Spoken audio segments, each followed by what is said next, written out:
thumbnails. You guys know how important that first 5 seconds or 3 seconds is to your engagement, your hook. It could make or break your whole marketing funnel, video, everything.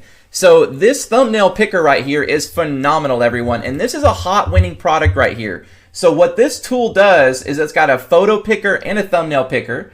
And so before we upload this video to our Facebook ads, we want to know what's the best part. And it's telling us right here at 10 seconds is the very hottest part. So if I speed up the video right here and share with you guys where the best hook is, I'll share with you right now. Take a look. If I do this, there's no going back. It's a right here.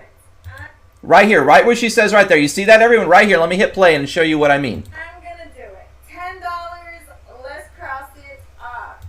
So that first 3-4 seconds is so important to use if you're gonna try to sell this product, because there are other winning videos out there, everybody, but we want to have a hook to our video. So what do I mean by that? Is that if we're going to use other winning videos, we need to have the hook first. Then you put the best part from this video and you have two really great hooks together. And you simply deposit the dollar amount based on the number on the box. Right there.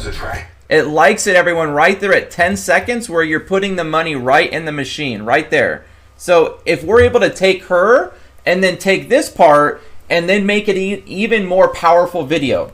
The reason I share that is because when I work with my students, hundreds of students, everyone, and we go back and we look at the data, always the data shows when we edited and we changed up a hook and we changed up the outro, meaning like the outro like is a hook as well, then it always was the best winning video. So I can't express enough to you, everyone, how much that we use this AI tool all the time to figure out what thumbnail we're going to use and which hook we're going to use when it comes to launching our Facebook ads.